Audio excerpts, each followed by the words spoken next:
எனது புருஷனோட பைக்கில் போறியா? அச்சச்சோ, எவ்வளோ பெரிய தப்பு தெரியுமா அது? கல்யாணம் ஆன பொண்ணு புருஷனோட பைக்கில் போகிறதா?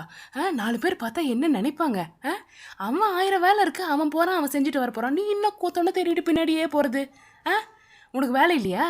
வீட்டில் 1000 வேலை இருக்குது, அதுக்காக தானே வேலைக்காரியா வீட்டுக்காரியா உன்னை கூட்டிகிட்டு வந்து இங்கே வச்சுருக்கோம். அந்த வேலையை நீ பாரு. உனக்கு எதாவது துணி எடுக்கணும்னா கூட அவனே வாங்குவான்.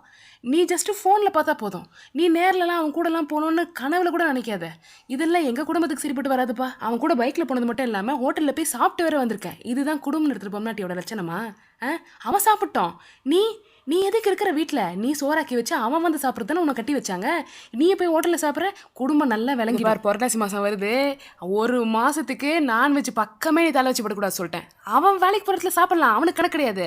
ஆனால் உனக்கு கணக்குக்குது. ஏன்னா நீ தான் இந்த வீட்டோட மகாலட்சுமி, ஞாபகம் வச்சுக்கோ. மண்ணாங்கட்டி. இந்த மாதிரி உங்கள் லைஃப்பில் நடந்ததுன்னா கமெண்ட்டில் மென்ஷன் பண்ணிட்டு இந்த வீடியோக்கு லைக் பண்ணிட்டு போங்க. Bye by.